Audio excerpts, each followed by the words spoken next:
Good morning student. पिछले video में कुछ थ्योरी वगैरह करवाया गया था, ट्रिग्नोमेट्री से जुड़ा हुआ, और उसी के आगे आज क्वेश्चन आंसर है। थ्योरी लगभग इस 8.1 जो कि एनसीईआरटी में 8.1 है, 8.1 का थ्योरी लगभग खत्म हो चुका है। कुछ बातें होगी तो हो सकता है उससे क्वेश्चन करवाते समय बताया जाएगा। आज जो हम पढ़ेंगे वो है एक क्वेश्चन, हमारे पास एक एग्जांपल है। यदि tan a इक्वल टू 4/3, यदि tan a का वैल्यू 4/3 हो तो कोण a के अन्य त्रिकोणमितीय अनुपात ज्ञात करो। तो अन्य त्रिकोणमितीय अनुपात क्या होंगे? यानी कहने का मतलब ये है कि उन 6 फैमिली मेंबर में से एक फैमिली मेंबर का वैल्यू दिया गया है। ट्रिग्नोमेट्रिक जो रेशियो था उसमें से 6 में से एक का वैल्यू दिया हुआ है, एक का अनुपात दिया हुआ है और अन्य सबका अनुपात पूछा गया है। देखिए इसे कैसे सॉल्व करेंगे। इसको सॉल्व करने के लिए हमें इस बात का ज्ञान होना चाहिए कि अन्य त्रिकोणमितीय अनुपात कौन कौन से हैं, और इसके संदर्भ में मैं आपको एक ट्रिक बताया था याद करने के लिए, लाल बटा कक्का।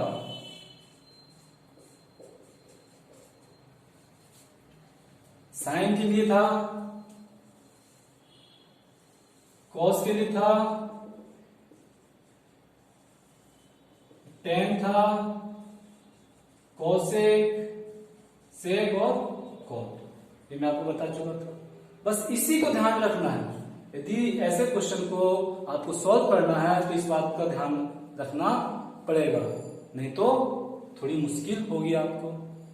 देखिए क्या कहा गया है कि tan a 4/3 है, tan a 4/3 है, तो कोण a के अन्य त्रिकोणमितीय अनुपात ज्ञात करें। गौर कीजिए, कोण a के अन्य त्रिकोणमितीय अनुपात कहने का मतलब ये है कि मान लीजिए यदि एक समकोण त्रिभुज है, यदि a है, ये b है, ये c है, तो इसके अंदर दो निरूपण है, एक a है और एक c है। यदि a के लिए कह रहा है तो आपको a के रिस्पेक्ट में अन्य सबका निकालना है, क्योंकि यदि आप सी की रिस्पेक्ट में निकाल दीजिएगा, इस एंगल के रिस्पेक्ट में निकालिएगा, तो आपको मैं बता चुका हूं कि यदि इस एंगल के रिस्पेक्ट में यह तो परपेंडिकुलर होता है, लंब होता है, और इस एंगल के रिस्पेक्ट में ये लंब होता है, और इस एंगल के रिस्पेक्ट में ये आधार होता है, और इसके रिस्पेक्ट में ये आधार होता है, तो आपका आंसर गलत हो जाएगा। इसलिए मैं अभी भी कह रहा हूं, जो एंगल का है उस पर ध्यान दीजिएगा। एंगल जिसके रेस्पेक्ट में जिसके लिए कहा जाए उसी के लिए हमें अन्य अनुपातिक जो संबंध है, त्रिकोणमितीय अनुपात है, उसे निकालना होता है, अन्यथा गलत होने की पूरी संभावना है। पूरी क्या, कंफर्म गलत होगा। अब देखिए कैसे इसको सॉल्व करेंगे, मैं आपको बता रहा हूं, ध्यान दीजिएगा।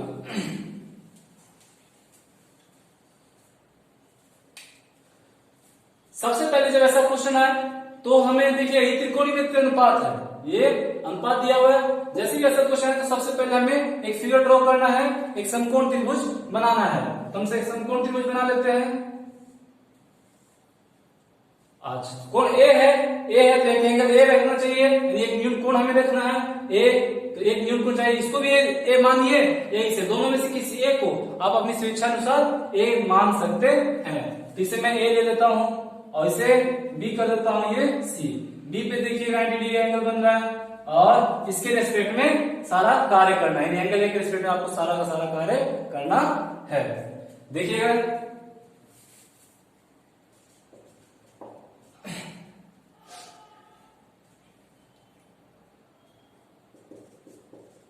दिया हुआ है, पहले जो क्वेश्चन दिया हुआ है उसे लिख लीजिए क्या क्या दिया हुआ है।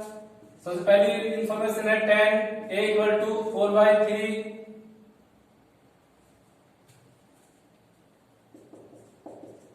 ज्ञात करना है कोण a के अन्य त्रिकोण अनुपात।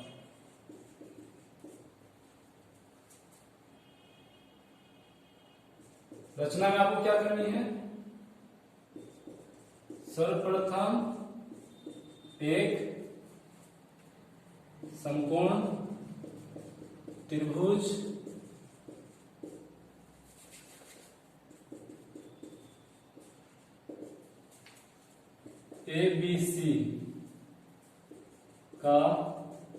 निर्माण करेंगे। ये कार्य आपको करना है। इसके बाद लिखिए, ये दिया हुआ है, इसे मैं इरेज कर चुका हूं। अब हमें क्या करना है, क्या दिया हुआ है, अब tan a इक्वल टू 4/3। हम जानते हैं कि जो लाल बटा करता है L L K K A क्या कहता था,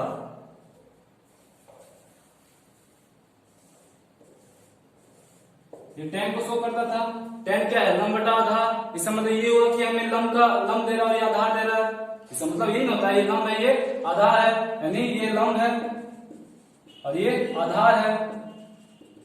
अच्छा, लंब है का मतलब ये है कि देखिए तो एक रेस्पेक्ट में लंब कौन है, ये है, और आधार कौन है, ये आधार है।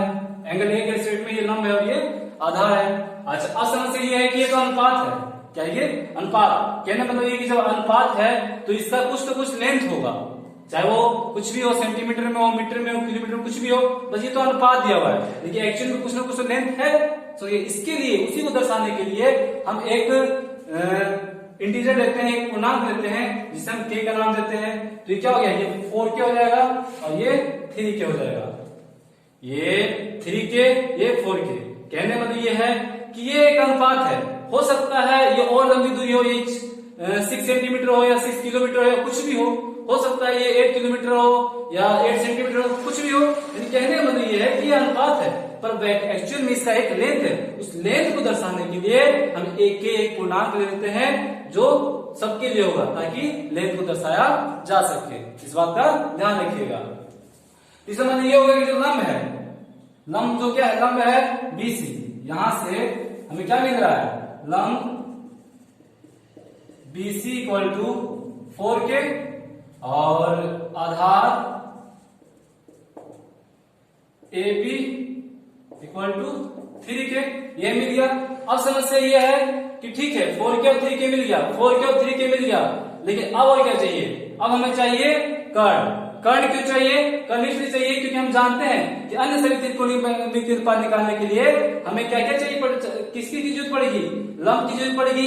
तो लंब हमारे पास है, आधार की जरूरत पड़ेगी, आधार है, कर्ण देख रहे हैं ये कर्ण है, हमें कर्ण की भी जरूरत पड़ने वाली है, पर हमारे पास कर्ण नहीं है, तो हमें कर्ण निकालना पड़ेगा।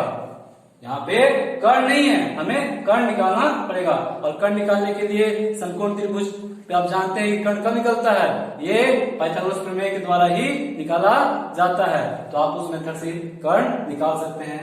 अच्छा, पाइथागोरस प्रमेय का होता क्या है, ध्यान दीजिएगा। साथ ही साथ यहाँ पे जब आप के और के ले रहे हैं तो साथ ही साथ आप यहाँ पे लिख दीजिएगा जहां के एक पूर्णांक है। नहीं भी लिखेगा तो कोई दिक्कत नहीं है, लेकिन लिखना आपके लिए फायदेमंद है। अच्छा, इसके बाद देखिए क्या है, तो हमें कर्ण चाहिए, हमें कर्ण चाहिए था, कर्ण हमारे पास है नहीं, तो कर्ण के लिए पाइथागोरस प्रमेय लागू कीजिए। आप स्क्रीनशॉट ले सकते हैं, मैं इरेज कर देता हूं इसको। पाइथागोरस प्रमेय पाइथागोरस प्रमेय से हमें क्या मिल जाएगा, कर्ण मिलने की संभावना है, कर्ण ये मिल जाएगा, ये कर्ण पाइथागोरस प्रमेय से।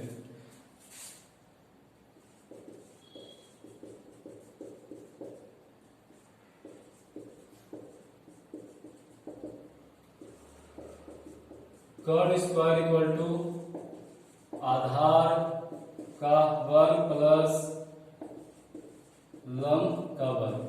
हमारे पास आधार है, लंब है, तो यहां से हमें आसानी से प्राप्त होगी। आधार AB वैल्यू कितना है 3k स्क्वायर और लंब 4k स्क्वायर। तो कर्ण हमारे पास आ जाएगा 9k square plus 4 16k square.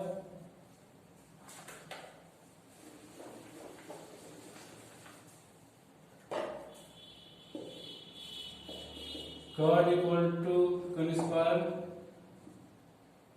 25k square.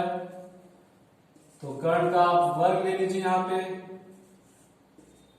तो हम जानते हैं कि समीकरण में दोनों तरफ सेम कार्य करते हैं, तो इधर भी लीजिए, तो 25 के स्क्वायर, तो ये स्क्वायर से वर्ग रूट गया, ये कर्ड, और ये आ जाएगा हमारे पास 5 स्क्वायर इंटू के square equal to root under 5 square into के स्क्वायर, ये स्क्वायर से ये गया और हमारे पास आ जाएगा 5k। तो कर्ड आता है कर्ड बराबर AC इक्वल टू 5k। देखिएगा हमारे पास कर्ण भी प्राप्त हो चुका है, यानी आधार भी, लंब भी और कर्ण, ये तीनों में आसानी से मिल गया है। इसे निकालने के बाद अब कुछ नहीं बचा, अब केवल सारे त्रिकोणीय अनुपात आपको फाइंड करना है। ध्यान दीजिए,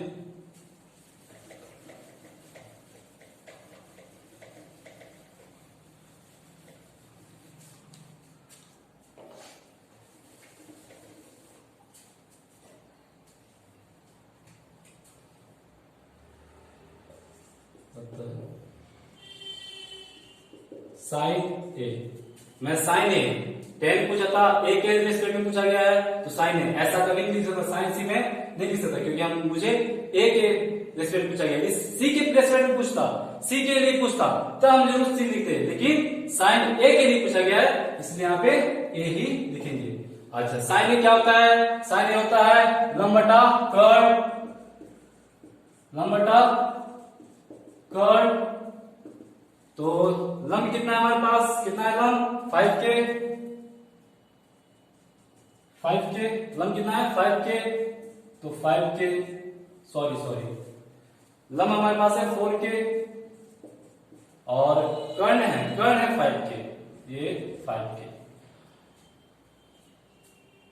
कॉस, तो ये k से k कट जाएगा, ये 4/5 हो जाएगा, अतः sine cos A equal to आधार बटा कर्ड, आधार हमारे पास 3k, कर्ड 5k, k से k क्रॉस किया 3/5, 10 लंब बटा आधार, लंब है हमारे पास 4k, आधार 3k, k से k 4/3।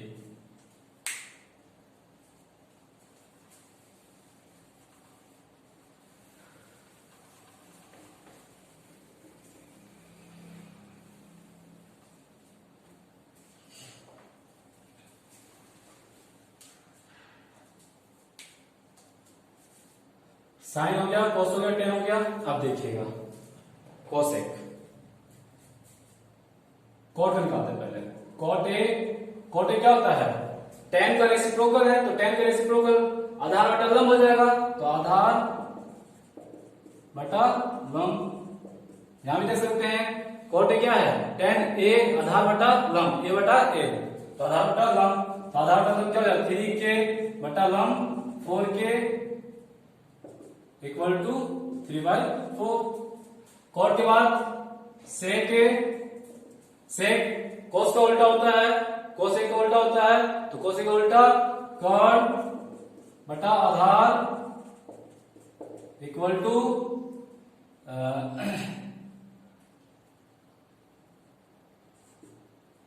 5k/3k, k से k क्रॉस, k से k क्रॉस, तो 5/3। Cosec A equal to cosec, cosec होता है कर्ण बटा लंब, कर्ण बटा लंब, और कर्ण हमारे पास 5k और लंब है हमारे पास 4k, k से k 5/4। ये हमारे आंसर।